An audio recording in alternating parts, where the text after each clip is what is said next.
Kevin Madden's been kind enough to join us. He is National Press Secretary for the Romney campaign. Kevin, I won't ask you if this is where you had hoped or thought you'd be at this point, because I know after recent history it isn't. But I will ask this way. What does Huckabee have that your man doesn't?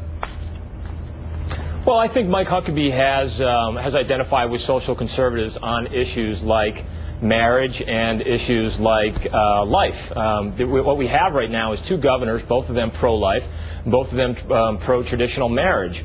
The big difference is, and this is what we're going to be talking about all the way until the caucuses, is that we have very different records with Mike Huckabee on issues like taxes and spending. So what you've seen right now is a lot of people learn about Mike Huckabee based on his personality and a lot of attention being driven to him. But what we're going to see now over the next 16 days is a lot of voters really starting to dig down and get a lot of information about where the candidates stand and where they stand on the big issues. And I think that when they do go through that process, when they look at the issues like taxes and spending, immigration, national security, they're going to see that Governor Romney fits perfectly square with where they are on those important issues. And that's why I think we're going to see a lot of movement still all the way up until January 3rd when the caucuses are held. Now, in fairness, you've got a candidate with deep pockets, a very wealthy campaign. How can you go negative, if that's what is required to point out all those issues you just ran through, when Mike Huckabee's on the air with a spot really celebrating the birth of Christ, as he puts it, celebrating Christmas and wishing all Iowa families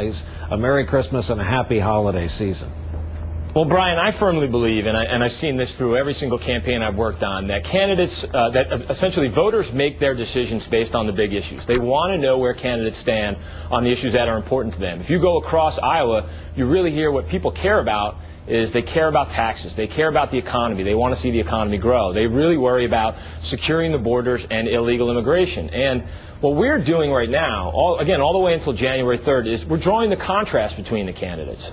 We're making sure that on those big issues that voters know there are very big differences. So it's not about being negative. It's about giving voters that information fill on the big issues that they care about, letting them know where the candidates stand on those issues. And again, Mike Huckabee has a very troubling record on immigration and taxes and spending, and Governor Romney has a very pro-enforcement approach on immigration, and he's been dedicated to keeping taxes low and to cutting wasteful spending. So that's, I think, what voters are going to be doing over Christmas is really looking at those issues and making up their mind who's going to be the best candidate to represent the Republicans in November of 2008 against the Democrats. And that, I believe that by the time we get to January, that they'll have made that decision is going to be Governor Romney. Let's talk about what I'll call the Mormon issue. Was Mitt Romney's speech on religion, do you think the last word we'll have from him on that topic? Is there any internal debate? As you know, a lot of left-leaning op-ed pages said it didn't match the build-up, the hype. It didn't go into enough depth or detail, and some op-ed pages on the other side of the ideological ledger. Right. Well, I tell you, Brian, going after the editorial pages is not who our core audience was here on this one. This was really the governor's chance to make a final contribution on the whole discussion that a lot of Americans were having about faith in America. And the governor made a very important point to reach out to voters and tell them what he thought about his faith and how it informed him, how it informed his values, and how it would affect him should he be lucky enough to earn the support of the American people and become their president. Do you think he needs to explain Mormonism any further?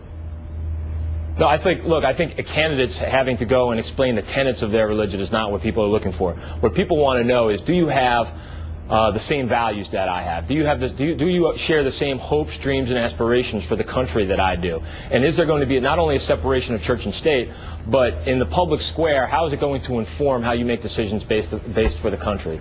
And I think that what the speech did, and it reached a lot of people, and we have a lot of anecdotal evidence of people calling into the campaign headquarters afterwards, just telling us that they thought the governor had a lot of courage to talk about this issue, and that he offered a very poignant expression of what he felt on this issue. So I think that voters are going to take a look at that speech. If anybody wants to know, there's a nice big archive of information of his thoughts and his views on this topic, and they'll make up their mind. Kevin Madden, National Press Secretary of the Mitt Romney campaign. Kevin, thank you for being with us from Boston, taking our questions. Great to be with you, Brian. Thanks.